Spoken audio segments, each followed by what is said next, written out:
We are a nation of believers. Underneath the clamor of building and the rush of our day's pursuits, we are believers in justice and liberty and union and in our own union. We believe that every man must someday be free. My fellow countrymen, on this occasion, the oath I have taken before you and before God is not mine alone, but ours together. We are one nation and one people.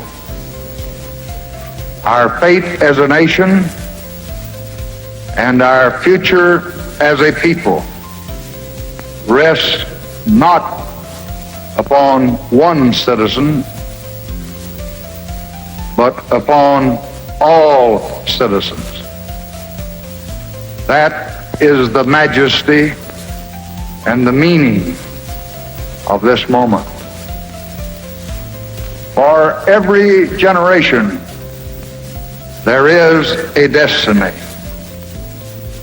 For some, history decides for this generation, the choice must be our own. Even now, a rocket moves toward Mars. It reminds us that the world will not be the same for our children or even for ourselves in a short span of years. The next man to stand here will look out on a scene that is, because ours is a time of change, rapid and fantastic change,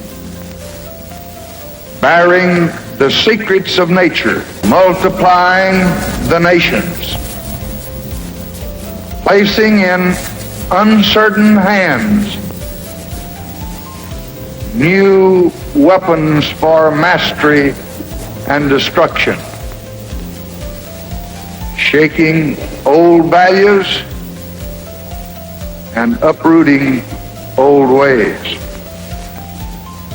Our destiny in the midst of change will rest on the unchanged character of our people and on their faith. They came here, the exile and the stranger, brave but frightened, to find a place where a man could be his own man. They made a covenant with this land, conceived in justice, written in liberty, bound in union. It was meant one day to inspire the hopes of all mankind, and it binds us still. If we keep its terms, we shall flourish under this covenant of justice, liberty, and union. We have become a nation, prosperous, great, and mighty. We have kept our freedom. But we have no promise from God that our greatness will endure. We have been allowed by Him to seek greatness with the sweat of our hands and the strength of our spirit. I do not believe that the Great Society is the ordered, changeless, and sterile battalion of the ants. It is the excitement of becoming, always becoming, trying, probing, falling, resting, and trying again and always gaining. In each generation, with toil and tears, we have had to earn our heritage again. If we fail now, then we will have forgotten in abundance what we learned in hardship. That democracy rests on faith. That freedom asks more than it gives. And the judgment of God is harshest on those who are most favored. If we succeed, it will not be because of what we have, but it will be because of what we are. Not because of what we own, but rather because of what we believe. For we are a nation of believers. Underneath the clamor of building and the rush of our day's pursuits, we are believers in justice and liberty and union and in our own union. We believe that every man must someday be free. We believe in ourselves. That is the mistake that our enemies have always made. In my lifetime, in depression and in war, they have awaited our defeat each time. From the secret places of the American heart